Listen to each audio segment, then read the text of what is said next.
Alors bonsoir tout le monde, chers amis, chers camarades. Le 1er juillet a eu lieu le référendum approuvant les amendements à la Constitution présentés par Vladimir Poutine.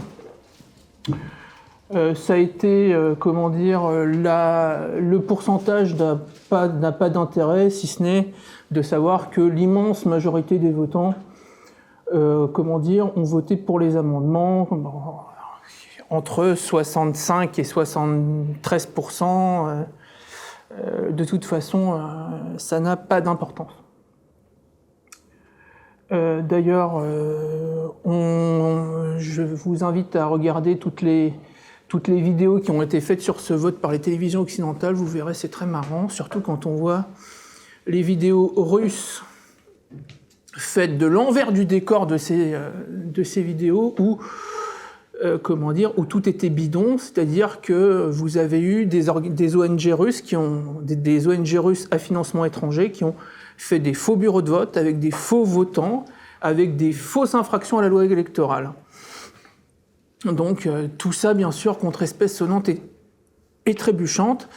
Radio-Canada et le service russe de la BBC, par exemple, ont tombé dans le panneau, à moins qu'ils aient été consentants. Chacun fera les conclusions qui se doivent. On a amendé à peu près une quarantaine d'articles de la Constitution russe. Il y a eu à peu près 200 amendements. Et surtout, ce qui est important, c'est que les médias français n'ont parlé que d'une chose. C'est ce que l'on a appelé la remise à zéro des mandats présidentiels. C'est-à-dire qu'on a considéré que la Constitution a été tellement modifiée, les modifications sont tellement substantielles, que le mandat présidentiel devient, une nouvelle institution, et que donc cela nécessitait pour Vladimir Poutine d'avoir la possibilité de faire 2 mandats supplémentaires à la tête du pays. Alors d'abord, pourquoi ces amendements et pourquoi ce processus a-t-il été enclenché ? On doit revenir à 2018, la réélection de Vladimir Poutine, alors qui s'est faite dans la joie et l'allégresse, étant donné qu'elle a eu lieu après la réunification de la Crimée à la Russie et que les Russes étaient contents d'avoir enfin regagné du territoire depuis la fin de l'URSS, et on avait un satisfecit de la politique de Vladimir Poutine, même si la baisse des prix du pétrole et la crise économique qui s'en était suivie montrait quelques premiers signes de mécontentement dans la population russe et une augmentation de la conflictualité sociale dans le pays. Et Vladimir Poutine a voulu, prendre un peu le monde politique de court, parce qu'on s'est dit, bon, ça y est, c'est le dernier mandat.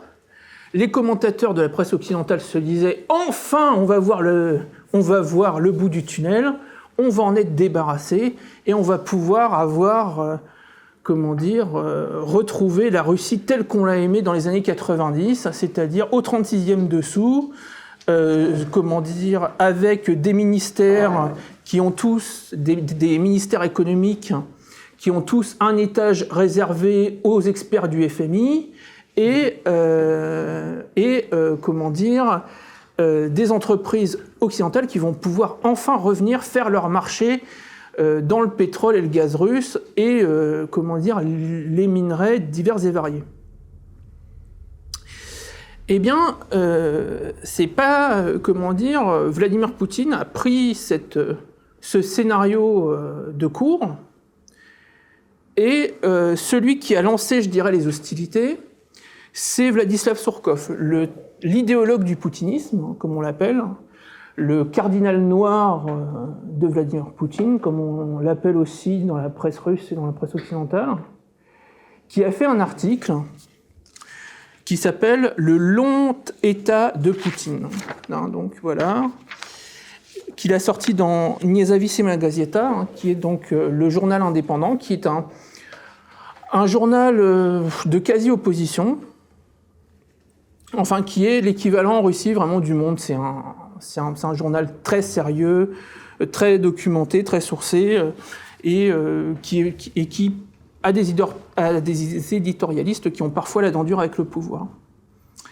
Et donc, Vladislav Surkov fait dans cet article, il donne, je dirais, le cadre idéologique de ce qu'est le poutinisme et de ce qu'il doit devenir. Et pour lui, le poutinisme, ça va être la Russie après Poutine. Lui, Surkov dit, mais Poutine n'est pas poutiniste, comme De Gaulle n'était pas gaulliste. Il est, tout simplement. Et on doit avoir... Ce que dit Surkov, c'est que la démocratie occidentale est un théâtre d'ombre. C'est une conception étatique complètement hypocrite. On fait croire à des alternances qui sont en fait des fictions, où on fait croire qu'il y a une apparence de débat et de confrontation, alors qu'en fait, les décisions sont prises ailleurs, sont prises, dans le dos du peuple, et elles sont prises de façon très violente, mais cachée. Et il dit, nous, ce qu'on nous reproche, à nous, le pouvoir russe, c'est que nous, on ne cache rien. Quand on veut montrer la force, on la montre. Quand on a des institutions, qui doivent protéger le pays, elles le protègent. Et nous allons, la fin du dernier mandat de Vladimir Poutine inaugurera un 4e État russe. Après l'État d'Ivan le Terrible, la Rousse moscovite, après l'État de Pierre le Grand, l'Empire russe, Rossiska Imperia en russe, après la Russie des soviets de Lénine, eh bien, on va avoir la Russie poutinienne, qui, malgré les crises de régime, malgré les crises de succession, va imprimer un nouvel État, va imprimer un État, une formation étatique typiquement russe. Et ça, l'Occident ne nous le pardonne pas. Parce que nous, en Russie, il le dit, il a une phrase, il dit « En russe, il n'y a pas d'État profond. Il n'y a qu'un peuple profond. » En Russie, il dit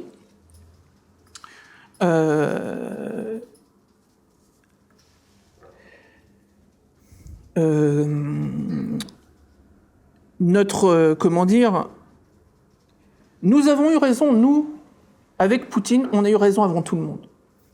En 2007, quand Poutine fait le fameux discours de Munich, où il,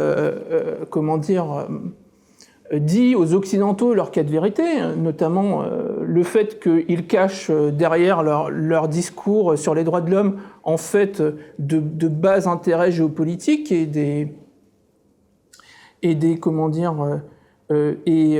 foule au pied le droit international qu'on avait construit patiemment après Yalta.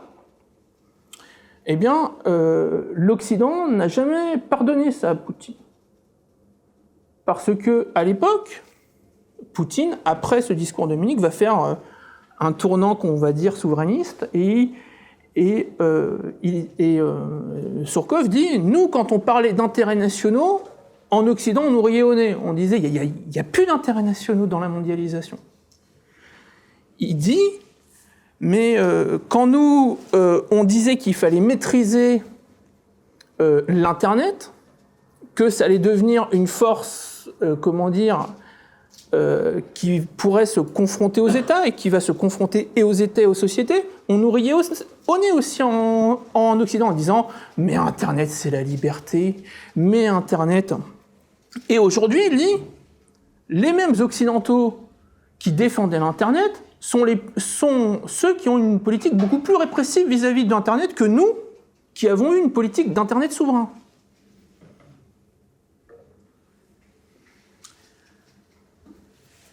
Et il termine en disant l'État russe, le nouvel État poutinien, il va être fondé sur une chose. Toutes les institutions n'ont qu'un but dans notre État. C'est assurer la transmission du pouvoir du peuple vers le leader et du leader vers le peuple. Nos institutions, elles sont là-dedans. Et quand les institutions font écran entre le leader et le peuple, alors le leader a le devoir de les remettre à leur place.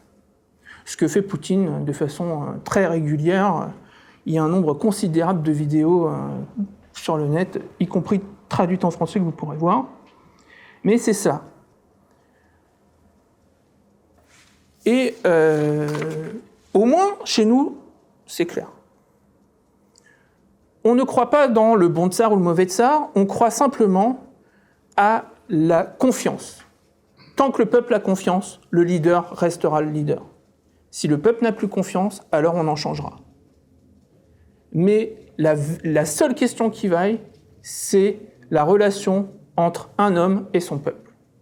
Et je pense que là-dessus, les spécialistes de la théorie gaullienne me démentiront pas, ça ressemble beaucoup à la conception qu'avait le général de Gaulle dans le discours de Bayeux sur la façon dont un État doit être organisé.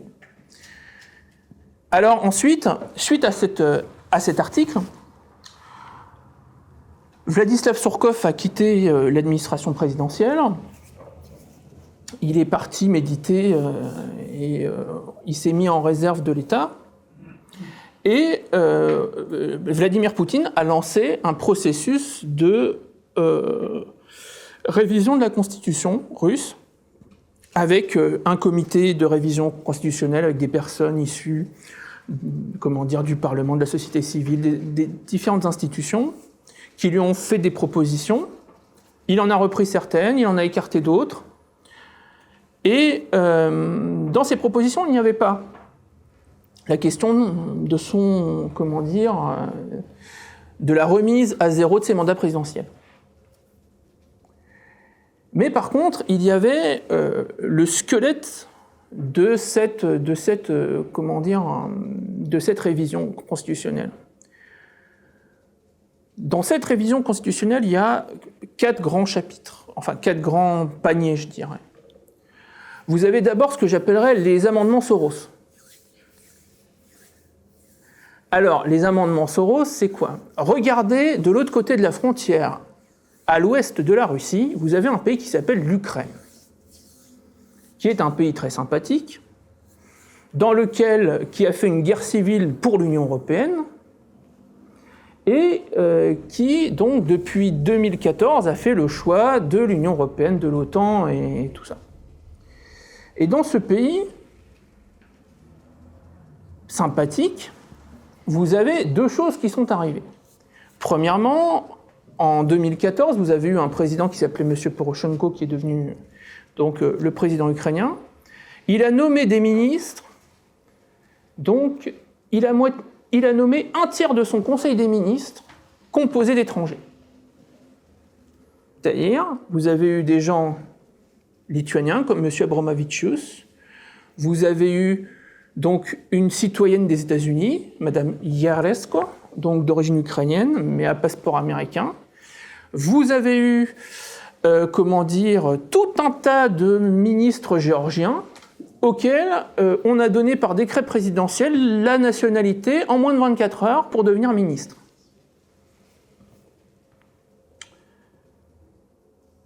Ça a été, je dirais, la gouvernance, la colonisation étrangère brute de décoffrage.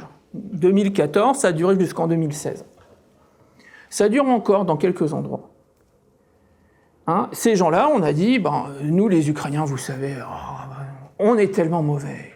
On va confier à des étrangers qui ont été formés à la Banque mondiale, au FMI, dans les universités de M. Soros, et puis eux, au moins, ils vont nous faire le calendrier de réforme, et on deviendra un pays européen prospère, et tout ce qui va avec une à Kiev d'ailleurs qu'ils ont maintenant, tous les ans.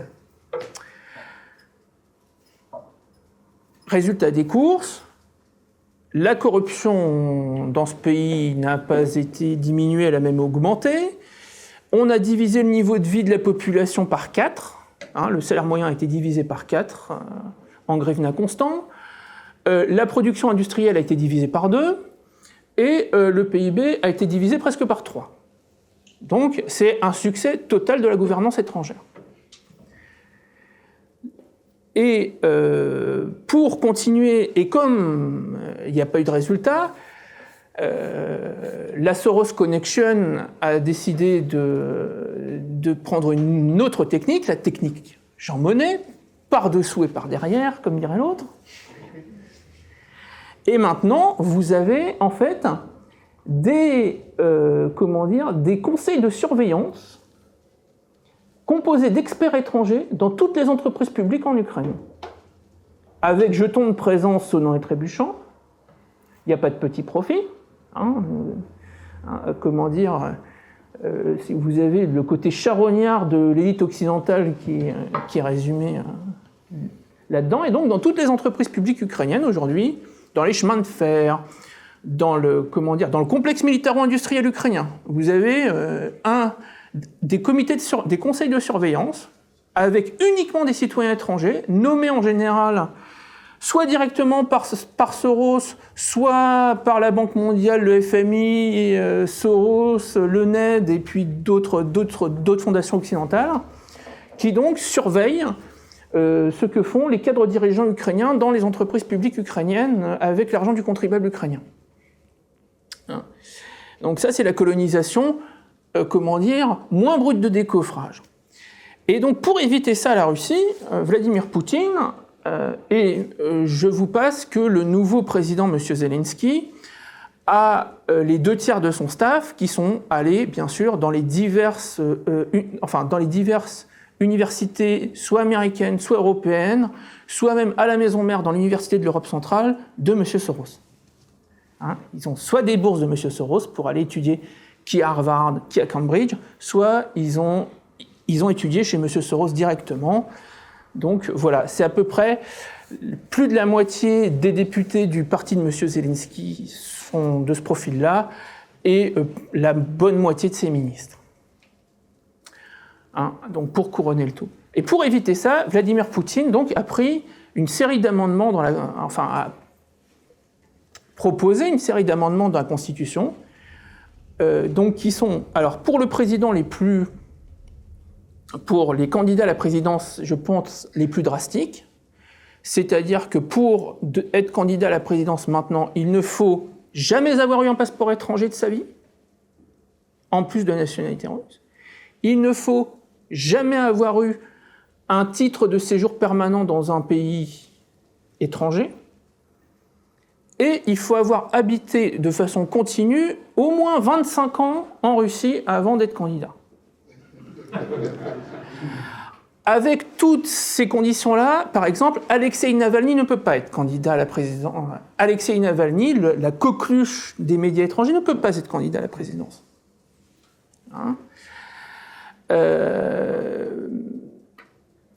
Et puis aussi, bien sûr, il y a l'interdiction d'avoir des comptes à l'étranger, des propriétés à l'étranger, et d'avoir des avoirs en monnaie étrangère. Comme ça, c'est cadenassé. Donc dans l'amendement Soros, celui-là, c'est le plus hard. Après, vous avez des amendements un peu moins hard, c'est pour tous les autres, hauts fonctionnaires, gouverneurs, maires, procureurs, juges. Eh bien, c'est très simple, il ne faut avoir eu aucune double nationalité, premièrement. Et au moment de sa nomination, il ne faut pas avoir un titre de résidence permanent dans un pays étranger aussi. Et enfin, il ne faut avoir aucun avoir à l'étranger, aucun compte, aucune propriété, etc. Donc ça, c'est pour le volet, je dirais, ce que j'ai surnommé l'amendement Soros. Vous voyez, c'est assez draconien, et c'est d'ailleurs ce qui met le plus en rogne les chancelleries occidentales, même si elles ne le disent pas. Voilà. quand vous voyez, si l'ambassade américaine a fait la guerre à ces amendements, et je dis bien ils ont fait la guerre, c'est essentiellement à cause de ça. Parce que là, c'est adieu vos vaches cochons, poulets couvés, etc. Là, vous ne pouvez plus avoir vos hommes à vous au sein du gouvernement russe comme dans les années 90. Vous n'avez plus des Alexandre Yakovlev ou des Andrei Kozyrev. Andrei Kozyrev était le ministre des Affaires étrangères russe de Boris Eltsine, qui avait dit « La Russie n'a plus d'intérêts nationaux, elle n'a que la démocratie et les droits de l'homme ». Voilà.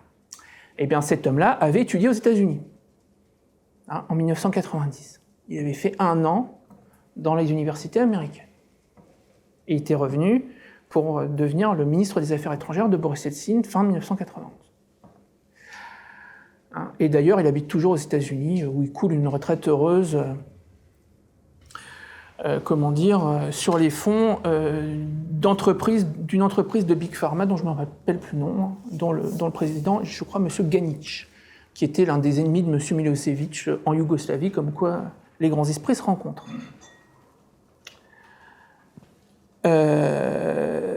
Et ensuite, donc, ça c'est le premier panier d'amendements. Le deuxième, c'est, justement, prévoir le nouveau régime, prévoir le poutinisme après Poutine. Et là, vous avez des choses très intéressantes. Tout d'abord, vous avez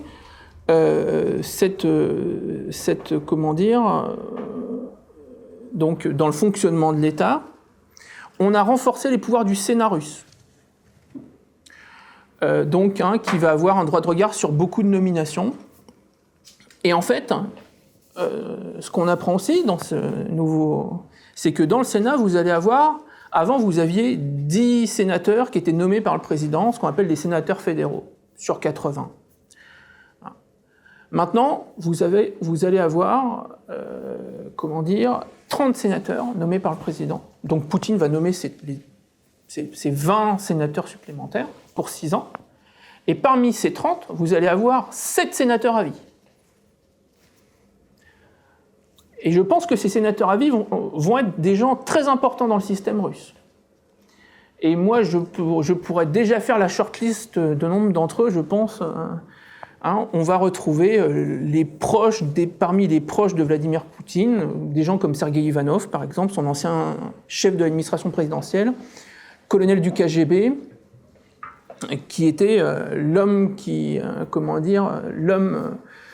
était en charge des services de sécurité de tout ce qu'on appelle les siloviki en russe, c'est-à-dire les structures de force, armée, police, services secrets, etc. Donc, et parmi ces sénateurs à vie, qui on va avoir ? Les anciens présidents. Donc, on sait déjà quel sera le rôle de Vladimir Poutine après ses mandats, quand il aura décidé de partir. Il sera, on le sait aujourd'hui, c'est marqué dans la Constitution, sénateur à vie. Dans ce nouveau Sénat, pouvoir renforcé, qui aura par exemple un droit de regard sur les nominations des juges, des procureurs, qui aura un droit de regard aussi sur les nominations des ministres de sécurité. Donc, on a déjà cette architecture où on voit déjà la transition se dessiner de l'après-Poutine. Et puis, on renforce aussi la chambre basse du Parlement, en partie, parce que les ministres...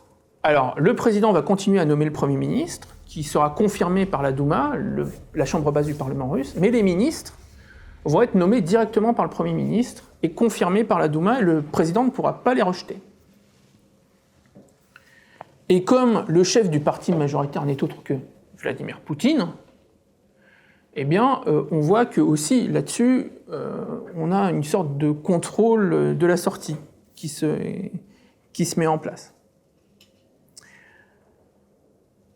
Et pour, couronner cette architecture institutionnelle, on a donné un statut à des institutions qui n'avaient pas de statut dans la Constitution, comme le Conseil d'État, par exemple, qui regroupe tous les gouverneurs. et puis, et dont je pense que d'ailleurs Vladimir Poutine le présidera après sa sortie de la présidence, en tout cas tout le monde le dit. Et puis le Conseil de sécurité, qui a aussi un statut, et dont le vice-président n'est autre que Dmitri Medvedev, l'ancien Premier ministre de Vladimir Poutine, et qui est son bras gauche, parce que le bras droit était Sergueï Ivanov. Donc voilà pour l'architecture un peu institutionnelle. Après, je pourrais rentrer dans les détails, mais ça n'a rien à voir à l'affaire, et puis ce sera un peu trop soporifique. Et puis enfin, vous avez les deux autres corbeilles. La corbeille qui a été, la plus commentée dans la population, parce que c'est celle qui la concerne directement, c'est la corbeille des droits sociaux.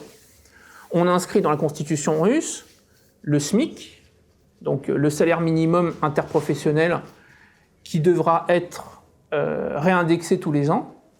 C'est prévu dans la constitution. Vous avez le deuxième panier social, c'est l'indexation annuelle des pensions aussi, qui était prévue. Et enfin, le troisième, c'est l'accès à une médecine publique de qualité.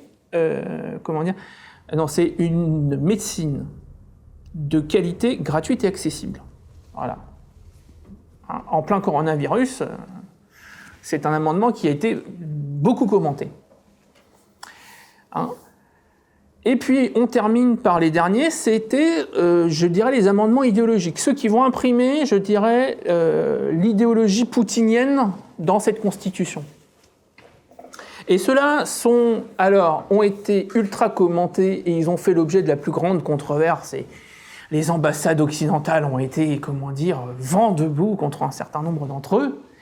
Alors, vous avez donc, le premier, c'est celui qui mentionne, Dieu et le peuple russe dans la Constitution, au drame. C'est un amendement, en fait, je dirais, assez identitaire, qui dit que l'État russe, que le peuple russe, ce qu'on appelle le Mnogonationalny Rossiyski Narod, donc le peuple russe plurinational, composé des Russes, Tchétchènes, Tchouvaches, Nénets et autres Caréliens, ce peuple a comme ciment, fondement, à un peuple fondateur, c'est le peuple russe. Le peuple russe est le peuple fondateur de l'État, c'est inscrit comme ça dans la Constitution.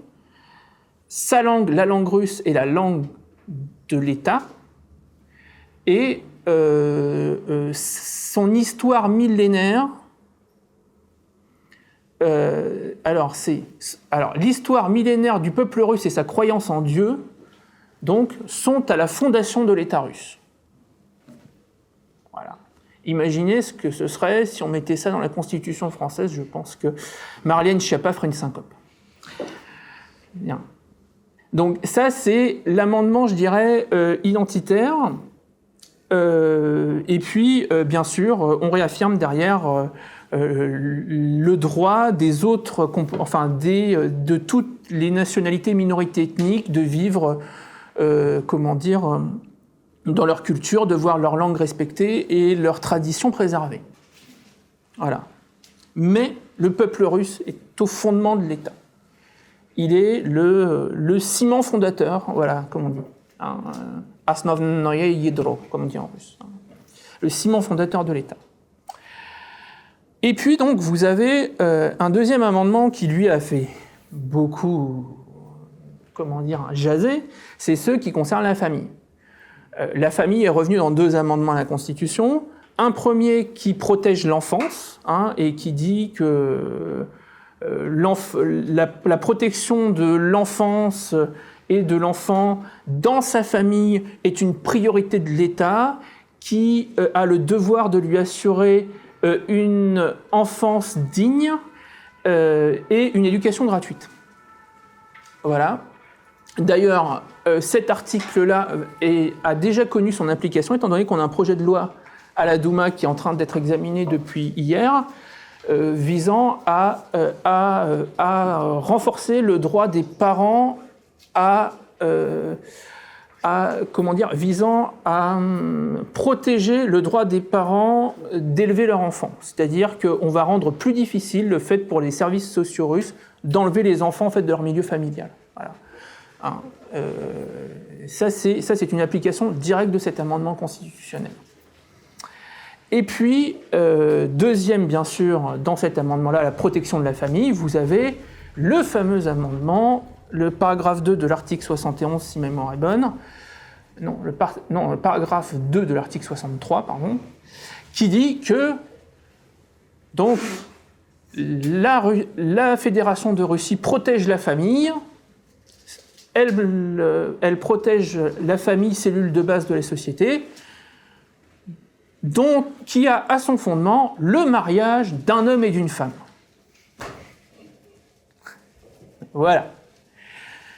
Et celui-là, alors là, a eu donc comme résultat que vous avez eu l'ambassade américaine à tout seigneur, tout honneur, qui, le jour donc, du vote sur le référendum, a mis un rainbow flag sur la façade de l'ambassade. Elle a été suivie derrière par l'ambassade canadienne, britannique et australienne. L'anglosphère a été très bien représentée. Les Pays-Bas et la Suède ont voulu le faire, et puis finalement, quand ils ont vu que les autres avaient déjà fait, ça perdait de son sel. Donc, vous avez eu une vidéo de tous les ambassadeurs occidentaux, chaque ambassade occidentale, y compris l'ambassade de France, y est allée, en ce mois de la fierté, nous condamnons l'homophobie en Russie, blablabla, blablabla. Voilà. Donc, tout le monde y est allé de la chansonnette, et rien n'y a fait, cet amendement est passé. Voilà.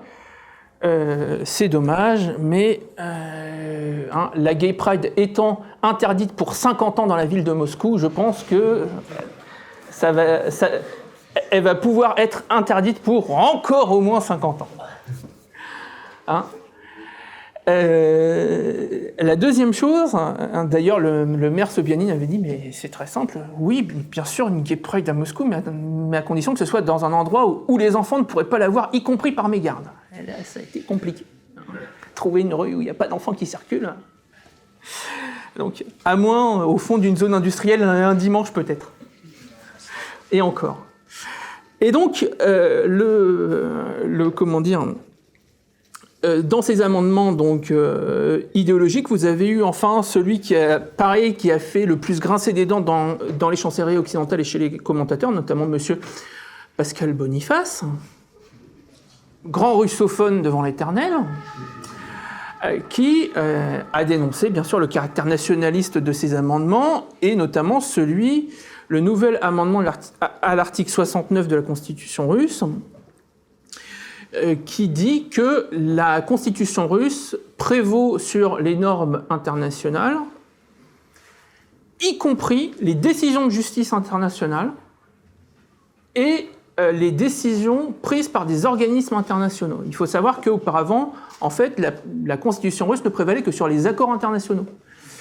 Et là, on a remis une couche derrière en disant que même le droit dérivé des institutions internationales ne prévalait pas sur la Constitution russe, et que, bien sûr, les décisions de justice, des cours de justice internationale, ne prévalent pas sur l'application de la Constitution russe.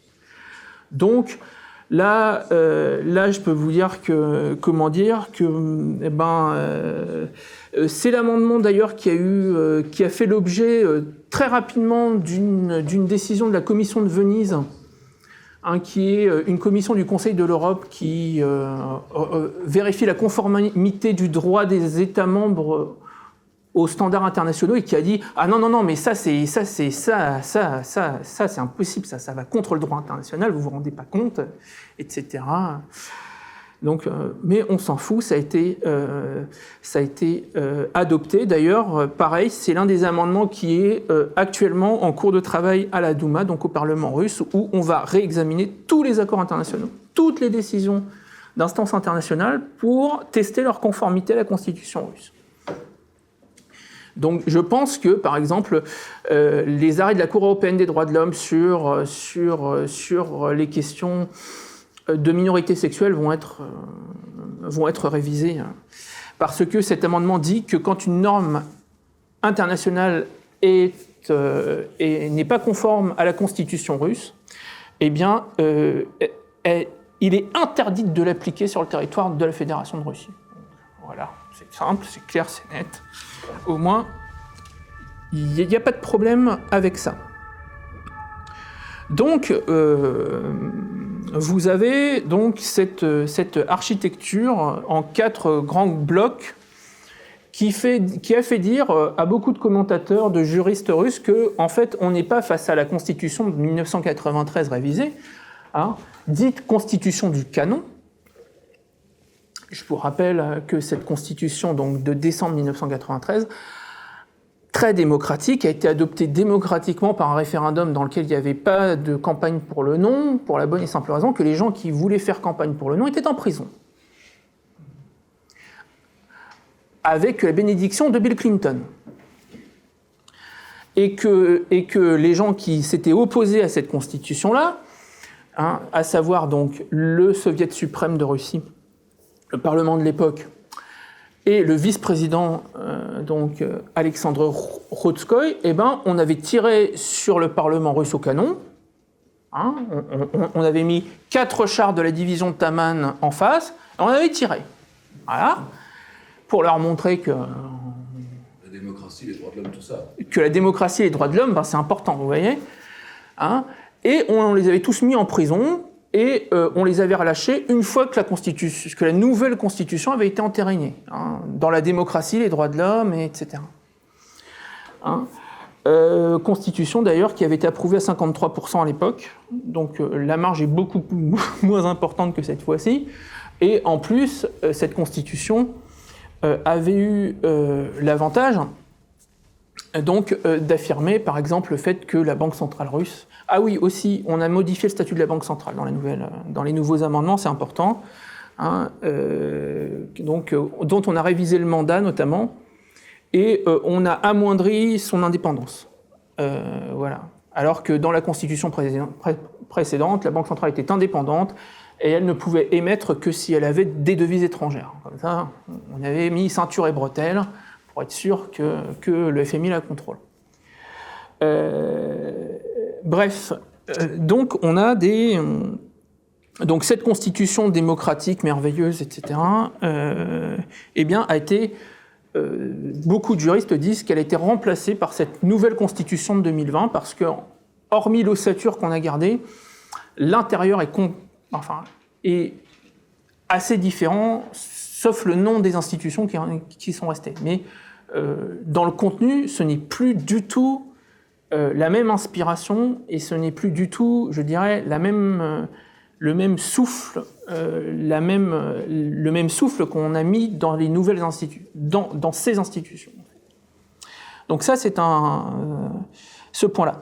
Derrière ces amendements constitutionnels, donc cette remise à zéro des mandats présidentiels, vous voyez que l'après-Poutine, en fait, s'est éclairé maintenant.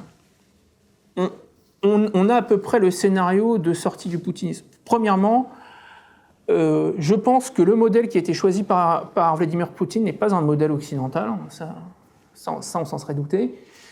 C'est plutôt, je dirais, un modèle asiatique, c'est-à-dire le leader va choisir lui-même le moment où il va transmettre son pouvoir. Et donc, pour laisser ce moment à son libre arbitre, il s'est donné 12 ans supplémentaires possibles. Au jour d'aujourd'hui, moi, je pense que le terme, ce sera 2030. Après, je ne regarde pas dans une boule de cristal. Mais aujourd'hui, Vladimir Poutine a lancé les travaux du plan national 2030. Je pense qu'il va rester au moins jusqu'à la moitié pour être sûr que le plan soit mis sur les rails et soit exécuté de façon conforme, parce que si le président ne met pas son poids politique sur des programmes d'importance fédérale aussi importants, Je doute que ce soit mis vraiment en application, en tout cas que l'ambition soit respectée. Et donc, la transmission du pouvoir va se faire entre 2025 et 2030, je pense. Après, sous toute réserve, mais... et en tout cas, ce sera une décision de Vladimir Poutine, et il ne se la fera dictée par personne et sous aucune pression autre que celle du peuple. Il faut voir que la relation de Vladimir Poutine et du peuple, contrairement à ce qu'on vous dit, Vladimir Poutine est un dictateur qui vit reclus dans le Kremlin, comme Staline en son temps, il a des listes de gens à réprimer, etc. Non, c'est pas comme ça du tout que ça se passe. Vladimir Poutine n'est pas un dictateur, n'est pas un autocrate sanguinaire, c'est un chef d'orchestre qui emmène son pays lentement, mais sûrement, sur la longue durée. C'est pour ça que je parle, moi, de système de gouvernement asiatique, parce que comme dans tous les pays asiatiques, en fait, on gouverne sur la longue durée. On ne gouverne pas à échéance de 4 ans avec des alternances, on gouverne à horizon 10 ans. Un pays comme la Russie.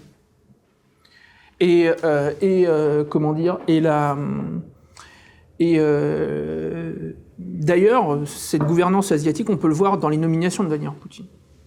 Le nouveau chef de son administration présidentielle, le très jeune Anton Vaino, qui a moins de 40 ans, non, il doit avoir 40 ans maintenant, est un Estonien. Bizarre. Grand-papa était premier secrétaire du Parti communiste estonien. Et son père était ingénieur en chef de chez Avtovaz, la société qui produit les Lada. D'ailleurs, il a eu maille à partir avec Berezovsky quand c'était le propriétaire de l'entreprise, comme quoi les grands esprits se rencontrent. Et puis, Anton Vaino, lui, a une double formation. Il a une formation en mathématiques et économie d'un côté,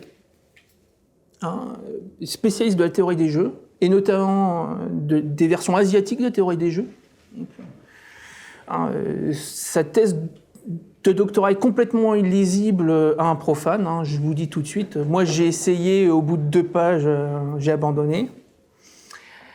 Et il est aussi, spécialiste de ce qu'on appelle Vostokovedenie en russe, c'est-à-dire les sciences orientales. Et notamment, il parle couramment japonais, coréen, et il parle assez bien le chinois, à ce qui paraît. Et donc, il a fait sa carrière dans la diplomatie russe, à Tokyo. Ça a été son premier poste diplomatique. Puis, il a été sous-directeur, puis directeur à la direction Asie du ministère des Affaires étrangères. Donc, c'est pas un profil très occidentaliste, pour le coup. Et puis, vous avez, bien sûr, autour de lui, quelqu'un comme Peskov, son secrétaire, son porte-parole, qui lui est un turcophone et dont les parents ont été plusieurs années en poste diplomatique à Ankara puis à Istanbul, et qui est un grand connaisseur de la Turquie, du monde turc. Voilà. Donc, la gouvernance poutinienne est une gouvernance qui est partie d'un occidentalisme beaucoup plus affirmé que Boris Yeltsin avant lui, d'ailleurs, bizarrement, entre 2000 et 2004, et un rééquilibrage, vers l'Orient au cours de la deuxième moitié des années 2000. Et donc, c'est pour ça que l'on voit, cette Russie qui pense de plus en plus que l'Europe, c'est que des emmerdes. Et il le pense d'autant plus que Vladimir Poutine a sorti un article de 36 pages, il y a un mois, donc 19 juin, qui s'appelle « Les 75 ans de la Grande Victoire ». La responsabilité commune devant l'histoire et devant le futur, et devant l'avenir. Cet article-là, donc vous voyez, 36 pages, devait répondre à un papier cul, j'ai pas d'autre mot, de 6 pages, que vous avez là, du Parlement européen. Alors, le papier cul du Parlement européen, voté par tous les députés français, hormis ceux de la France insoumise, et une partie des Verts qui se sont abstenus, dont Michel Rivasi d'ailleurs, qu'il faut saluer ici, mais qui a été voté par le Rassemblement national. Alors, sauf Hervé Juvin qui était parti aux toilettes pendant le vote apparemment, parce que pour la petite histoire, parce que il n'a pas participé à ce vote. Il ne faut pas se fâcher avec les sponsors. Et alors, donc, vous avez par exemple, dans cet immondice, vous avez, alors, je cite, « Considérant que parmi les conséquences directes du pacte germano-soviétique et du traité germano-soviétique d'amitié, de coopération et de délimitation du 28 septembre 1939 qui s'ensuivit, l'on compte l'invasion de la République de Pologne, d'abord par Hitler puis par Staline 2 semaines plus tard, qui a brutalement privé le pays de son indépendance et représenté un drame sans précédent pour la nation polonaise, la pauvre nation polonaise, qui nous le fait payer depuis. En espèces sonnantes et trébuchantes, je le rappelle. Le déclenchement par l'Union soviétique communiste d'une guerre d'agression contre la Finlande le 30 novembre 1939.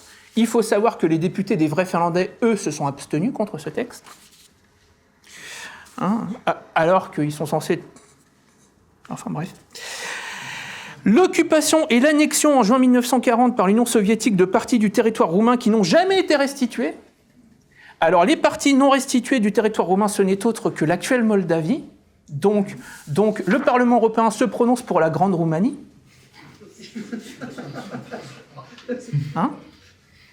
Ben oui, s'ils n'ont pas été restitués, c'est qu'ils doivent être restitués, et donc on doit faire la Grande Roumanie. Et donc eh bien, relancer une guerre civile en Moldavie. Donc voilà, merci le Parlement européen. Je vous rappelle que la Transnistrie est de facto indépendante à cause de gens comme ça. Et qu'on a eu une guerre de 2 mois à cause de conneries pareilles. Alors, donc voilà, mais l'Europe, c'est la paix. Donc, ensuite, alors,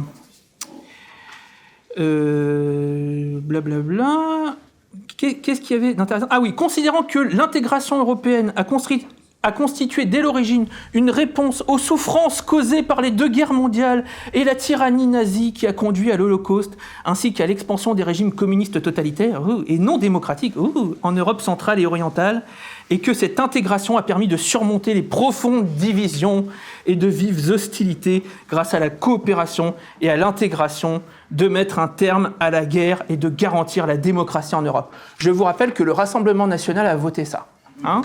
Rappelez-vous, quand vous irez aux urnes. Considérant que pour les... même M. Mariani, d'ailleurs, vous pourrez lui rappeler, un prétendu gaulliste. Alors, considérant que pour les pays européens qui ont souffert de l'occupation soviétique ou d'une dictature communiste, la souffrance en question, quand même, a fait que ces pays sont passés du stade de pays agraires à des pays industriels, je vous le rappelle, en passant, ou d'une dictature communiste, l'élargissement de l'Union européenne à partir de 2004 a marqué leur retour au sein de la famille européenne, alléluia, à laquelle ils appartiennent. Voilà. Donc, pour répondre à cette bouse, parce que je n'ai pas d'autres mots, Vladimir Poutine a fait un article donc, de 36 pages où il a remis les points sur les i, et notamment, il a rappelé que si il y a eu le pacte germano-soviétique, effectivement, avant le pacte germano-soviétique, il y a eu les accords de Munich, auxquels l'Union soviétique, je crois, n'a pas été conviée,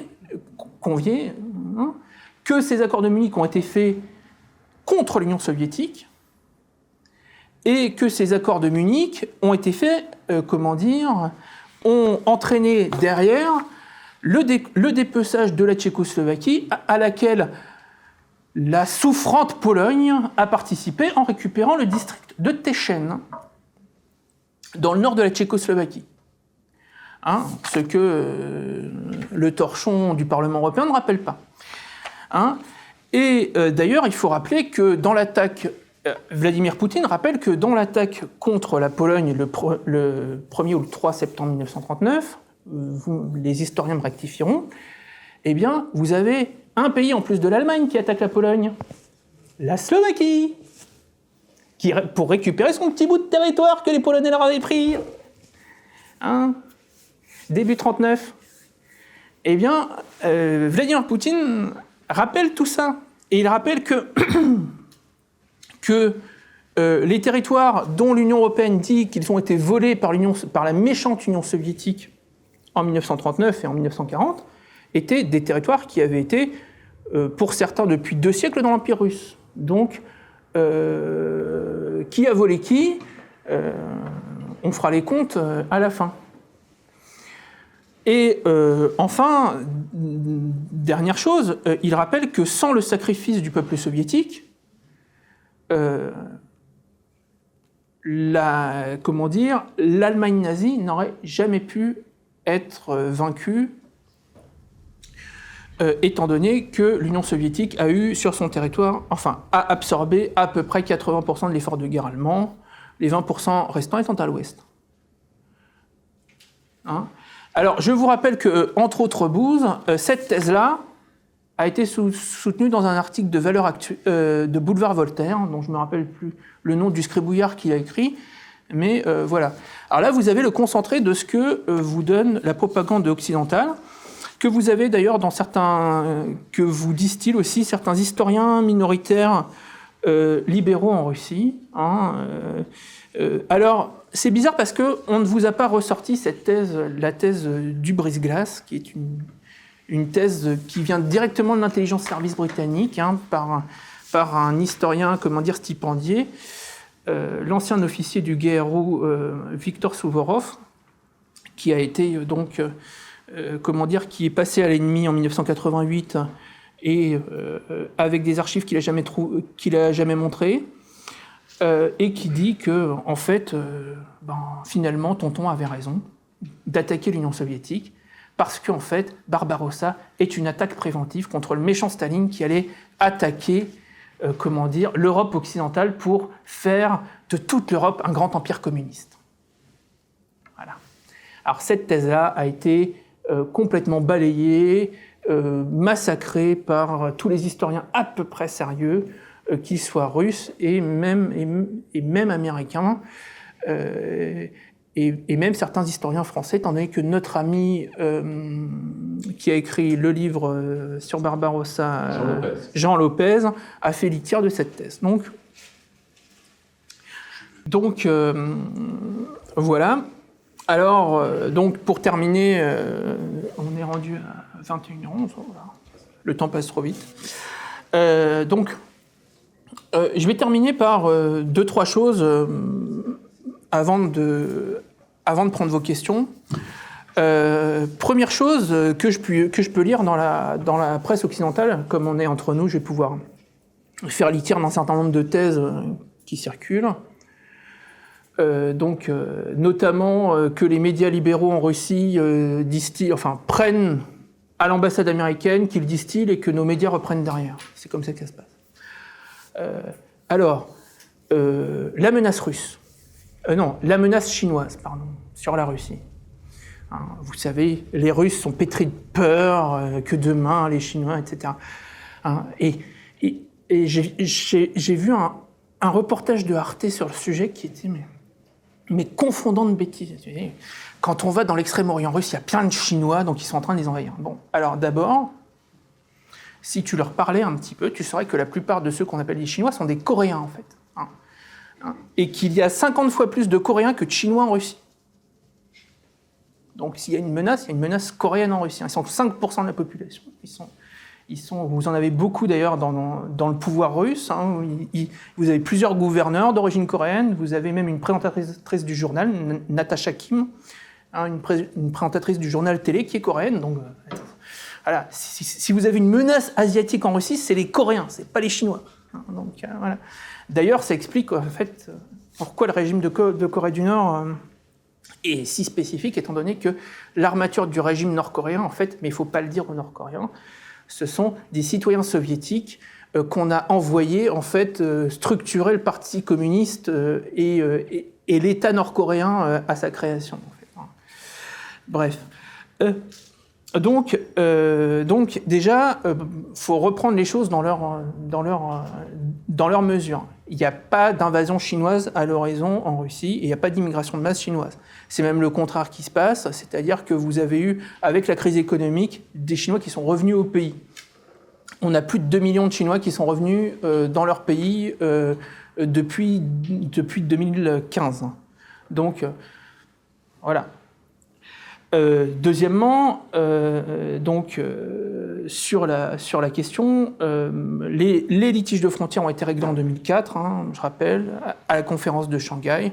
Les Russes ont restitué à la Chine 2 îles au milieu du fleuve Amour. Ils ont perdu 25 km² de territoire, ce qui est énorme pour le plus grand pays du monde.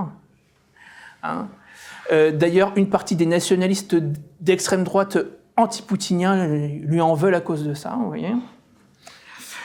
Voilà. Et donc, ce qui est important, c'est que moi, quand je veux avoir des choses intéressantes, fouillées et avec un peu de sérieux sur la Chine, je lis en russe des articles qui sont très documentés, etc., qu'on ne trouve plus dans la presse française, parce que je ne lis plus la presse française, pour tout vous dire, par hygiène mentale.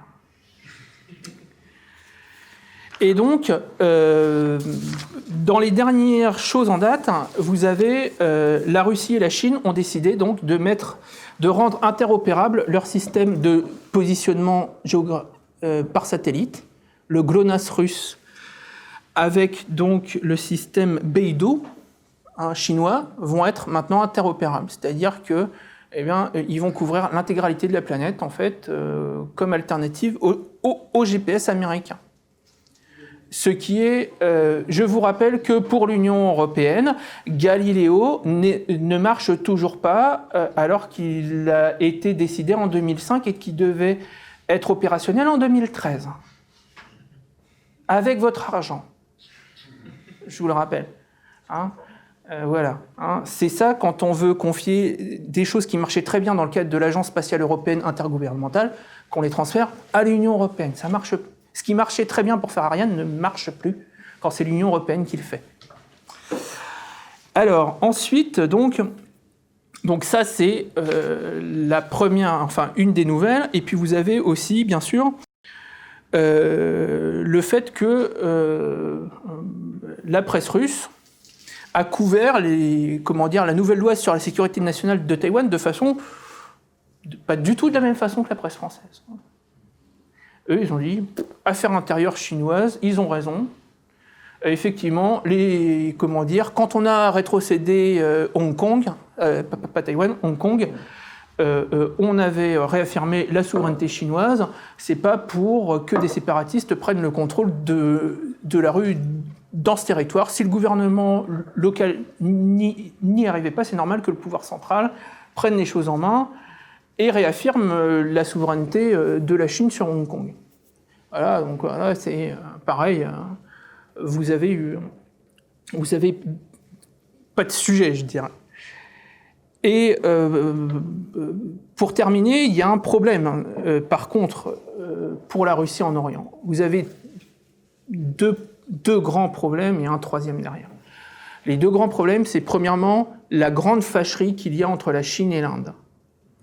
La Chine et l'Inde sont 2 partenaires stratégiques pour la Russie, à quasiment égalité au niveau du partenariat. C'est-à-dire que si les Chinois sont de grands partenaires politiques et même militaires, parce que les manœuvres conjointes engagent plusieurs dizaines de milliers de soldats, et que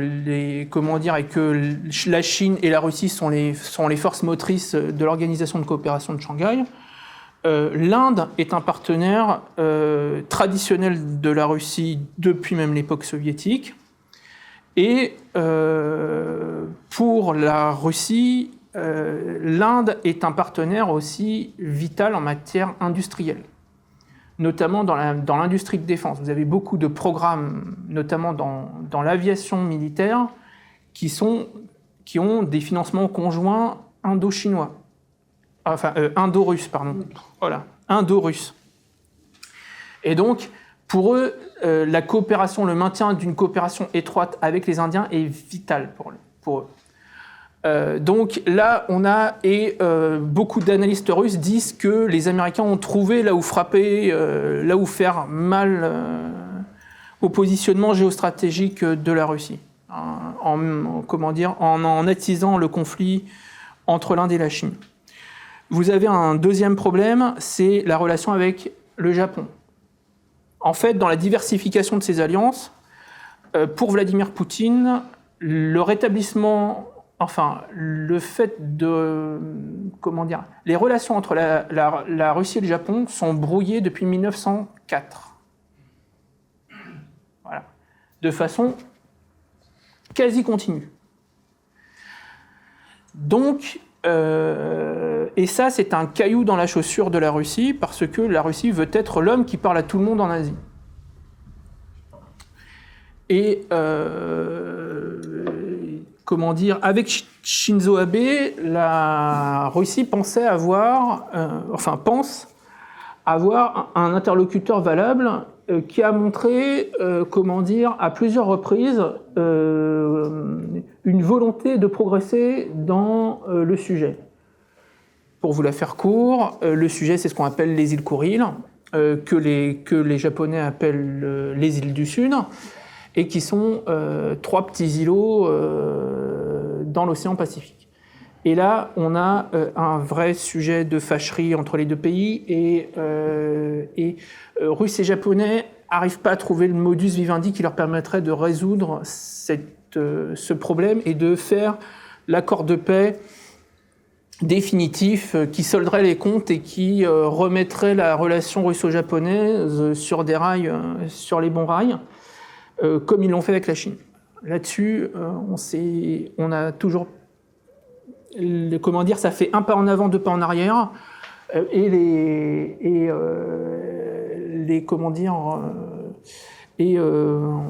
l'ambassade américaine à Tokyo est très active pour ne pas arranger la situation, notamment au sein de la diète japonaise, où vous avez une partie ultranationaliste au sein du parti de M. Abe qui très clairement fait obstacle aux solutions qui sont présentées. Et puis enfin, dernier caillou dans la chaussure, c'est les relations intercoréennes. C'est-à-dire que la Russie est le seul pays qui parle aux 2 Corées. C'est-à-dire qu'il y a de bonnes relations avec la Corée du Sud. Les relations ont été meilleures par le passé, mais elles sont très très bonnes encore. Et puis, avec la Corée du Nord, c'est l'un des seuls pays qui est respecté par la famille des Kim. Bon, c'est un peu normal, étant donné que c'est quand même les Soviétiques qui ont mis grand-père au pouvoir, enfin arrière-grand-père maintenant au pouvoir. Et donc, vous avez le pouvoir russe mène une action très discrète mais très efficace pour le rapprochement des 2 Corées. Et le refroidissement de ces dernières semaines met le Kremlin dans une situation assez difficile actuellement. Parce que très clairement, vous avez des projets, notamment en matière de terres rares, qui passent par les Russes et en fait qui permettent aux Sud-Coréens d'exploiter des terres rares en Corée du Nord, parce que les terres rares sont en Corée du Nord, elles ne sont pas dans la Corée du Sud. Donc, les Russes en fait ont monté des structures permettant de contourner, je dirais, les sanctions, la législation sud-coréenne qui interdit un certain nombre d'activités économiques avec le Nord. Et en plus, par-dessus le marché, bien sûr, à chaque fois que les Russes arrivent à monter un tel projet, vous avez les États-Unis qui arrivent derrière, qui mettent des sanctions contre la Corée du Nord et qui disent si l'entreprise sud-coréenne participe, attention, on va vous mettre le gros bâton, avec amende astronomique à la clé et certains de vos responsables en prison s'ils mettent un pied en dehors de la Corée du Sud. Donc voilà. J'espère avoir répondu à certaines de vos attentes et puis j'attends les questions. abonnez-vous à la chaîne, n'oubliez pas la cloche.